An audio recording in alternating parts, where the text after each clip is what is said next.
Baik, Assalamualaikum warahmatullahi wabarakatuh. Perkenalkan, nama saya Nurul Fatimah, saya dari Fakultas Tarbiyah dan Keguruan Universitas Islam Bandung. Saya saat ini berada di semester 2, tepatnya di kelas Pendidikan Agama Islam kelas C. Saya di sini akan mempresentasikan sebuah artikel saya yang berjudul berikut.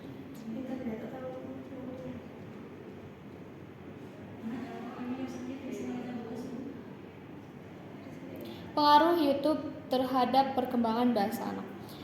Alasan saya mengambil judul ini karena salah satunya yaitu YouTube merupakan suatu platform video yang dimana sangat sekali digemari oleh anak-anak, sehingga hal tersebut menimbulkan sebuah pengaruh terhadap perkembangan bahasa anak. Nah, kemudian juga mengapa sih bahwasanya YouTube ini sangat sekali berdampak ataupun sangat berpengaruh terhadap perkembangan bahasa anak? Karena pada salah satunya anak tuh menyukai sebuah video, juga menyukai sebuah animasi, sehingga anak itu mudah sekali terpengaruh terhadap isi dari konten YouTube tersebut. Nah, kemudian juga YouTube ini sangat berpengaruh sekali ya bahwasanya terhadap perkembangan bicara anak, kemudian juga bagaimana ilustrasi ataupun halusinasi anak. Oleh karena itu, YouTube sangat berpengaruh sekali terhadap perkembangan bahasa anak.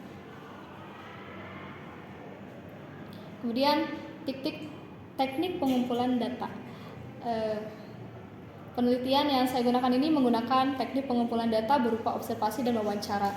Observasi dilakukan wawancara ke saat anak-anak menonton konten YouTube. Kemudian juga salah satu teknik saya ini yaitu dengan cara menggunakan alatnya, yaitu saya menggunakan laptop. Saya mengajak kepada anak-anak yang menggunakan YouTube untuk saya wawancarai, sehingga menimbulkan memang ternyata berita-berita tersebut itu bahwasanya YouTube sangat berpengaruh, itu ternyata benar.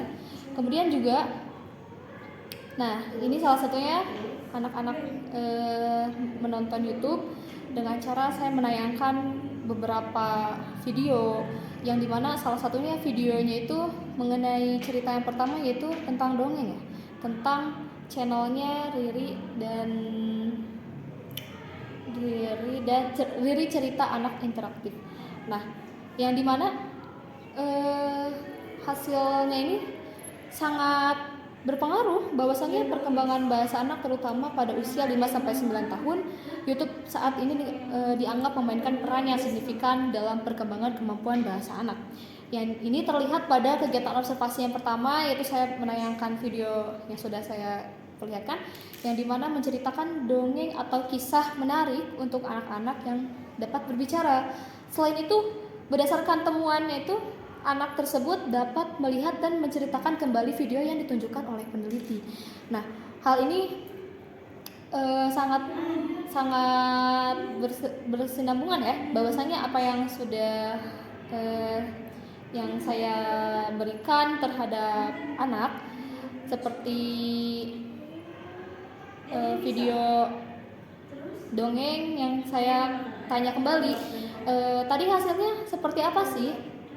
Tadi hasilnya seperti apa? Apa yang Anda kepada anak-anak perlihatkan, kemudian saya suruh untuk kembali menjelaskan. Itu salah satu teknik pengumpulannya. Kemudian pada kegiatan selanjutnya itu saya pun memperlihatkan YouTube, channel YouTube tentang mengajarkan doa sehari-hari yang melalui channel seperti Salman dan Sofia. Lagu anak Islami yang mengajak membiasakan anak-anak merapal doa di setiap aktivitas yang mereka lakukan. Nah, mengapa saya memberikan channel kumpulan doa dan lagu ini? Karena salah satunya platform YouTube itu tentu salah satu yang anak-anak sukai, sehingga anak-anak tidak bosan. Kemudian juga dengan diberikannya sebuah channel YouTube kumpulan doa dengan lagu, ternyata anak-anak sangat menyukai hal tersebut, karena anak-anak ini setelah saya diteliti ternyata bisa menghafal beberapa doa-doa dengan mengingatnya dengan mudah, seperti itu. Kemudian hasil dari pembahasannya ini studi menemukan bahwa konten YouTube memiliki dampak positif dan juga negatif terhadap perkembangan bahasa anak, terutama di usia 5-9 tahun. Yang dimana dampak positifnya itu antara lain meningkatkan pembendaharaan kata, mempengaruhi kemampuan anak dalam memahami konsep dan juga pembentukan kalimat, serta meningkatkan rasa ingin tahu anak. Nah, di sisi lain juga dampak negatifnya termasuk penyimpangan perbendaharaan kata, meniru perilaku negatif dan ketergantungan yang mengganggu aspek sosial emosional anak.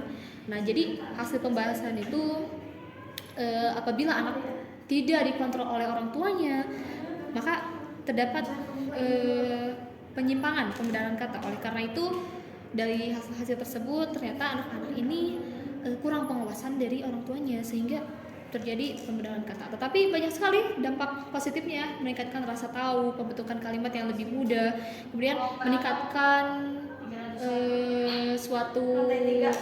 suatu argumentasi yang lebih baik. Kemudian studi ini mengukuhkan bahwa YouTube memiliki dampak. Nah, baik. Nah, dampak positifnya dari stimulus bahasa, keterampilan bahasa anak meningkatkan pembelajaran yang tadi dimiliki anak. Kemudian pengembangan kalimat, bahwasanya anak-anak mengembangkan kalimat dengan perintah dan aturan ketika menirukan video yang ditontonnya.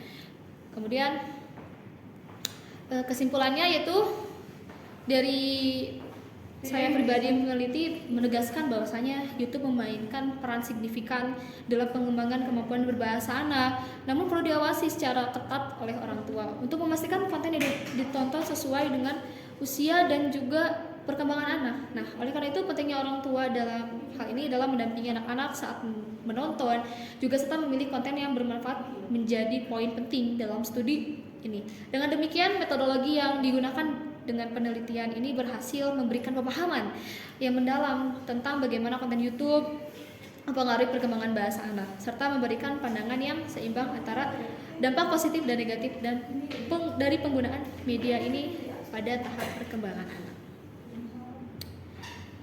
Baik, terima kasih. Sekian dari presentasi saya. Wassalamualaikum warahmatullahi wabarakatuh. Waalaikumsalam warahmatullahi